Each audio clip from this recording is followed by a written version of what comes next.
కల్కి ట్రైలర్‌తో నాగశ్విను ఒక కొత్త ప్రపంచానికి తీసుకెళ్లే ప్రయత్నం చేశాడన్నట్టుగా ఆ ట్రైలర్ యొక్క మేకింగ్ గాని, ఆ ఎలివేషన్స్ గాని, అంటే ఆ లొకాలిటీ మీకున్నటువంటి ఆ ప్రపంచం కంప్లీట్‌గా డిఫరెంట్ వరల్డ్‌ని క్రియేట్ చేశాడు. ఆ వరల్డ్‌లో కూడా మనం బాగా కనెక్ట్ అయ్యేలాగా ఈ రకమైనటువంటి ఇన్‌పుట్స్‌ని ఇవ్వడం జరిగింది ట్రైలర్‌లో. ప్రభాస్ క్యారెక్టర్‌ని సీరియస్‌గా కాకుండా ఫన్ మోడ్‌లోంచి తీసుకెళ్ళి మూవీలో ఒక పాయింట్‌లో ప్రభాస్ హైలైట్ అయ్యేలాగా అంటే సీరియస్ అయ్యేలాగా కథ పట్ల అంటే మేబీ సీరియస్‌గా అతను అయ్యేలా చేసేది అమితాబ్ బచ్చన్ అన్నట్టుగా అనిపిస్తుంది. మీకు మొత్తం ట్రైలర్ చూసిన తర్వాత అర్థమైందో లేదో దీపికా పడుకొనె ఆమె ఒక బిడ్డని కనాల్సినటువంటి అవసరం ఉంటుంది ఈ ప్రపంచాన్ని కాపాడడానికి. ఆమె కనేటువంటి బిడ్డ ఫుల్ రక్త మాంసాలతో ఉండేటువంటి ఒక వ్యక్తి, పెద్ద వ్యక్తిగా ఆమె కనాల్సుంటుంది. ఆ వ్యక్తి కమల్ హాసన్ అనేసి మనకి ఫైనల్‌గా ట్రైలర్ ఎండ్‌లో తీసుకున్నటువంటి ఎండింగ్ చాలా ఎక్సలెంట్‌గా ఉంది ట్రైలరు.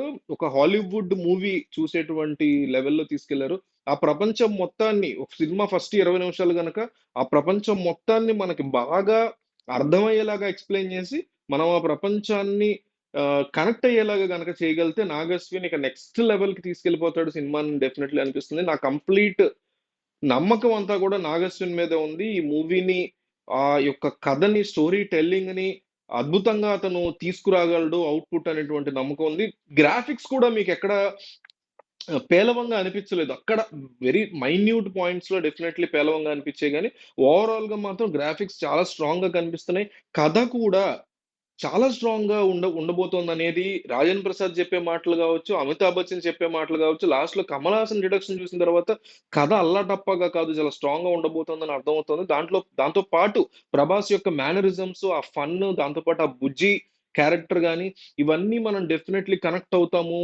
ఖచ్చితంగా ఈ మూవీ బాక్స్ ఆఫీస్ దగ్గర గాని, కాంటెంట్ పరంగా గాని అద్భుతంగా రాణించబోతోందనేది డెఫినైట్‌లీ మనకి ఈ యొక్క చిన్న ట్రైలర్‌తో తేల్చి అవతల పడేసారని చెప్పుకోవచ్చు. మొన్నటి వరకు కాస్తంత ఇంట్రెస్ట్ లేదు నాకు గూడా. నేను గూడా చెప్పి చాలా సార్లు పెద్దగా ఇంట్రెస్ట్ అనిపియలే. బట్ ఈ ట్రైలర్ చూసిన తర్వాత మాత్రం ఈ సినిమా ఎప్పుడెప్పుడు చూస్తామా అనేటువంటి ఇంట్రెస్ట్‌ని డెఫినైట్‌లీ క్రియేట్ చేశారు. అనుకున్నంత భారీ రేంజ్‌లో ఇంట్రెస్ట్ అయితే క్రియేట్ అవ్వలేదు గానీ డెఫినైట్‌లీ ఆహ్, ఈ కైండ్ ఆఫ్ సై-ఫై ఫిక్షన్ అంటారు గదా! సో, ఆ కైండ్ ఆఫ్ ఇంట్రెస్ట్‌ని మనకి డెఫినైట్‌లీ మూవీ క్రియేట్ చేస్తుంది.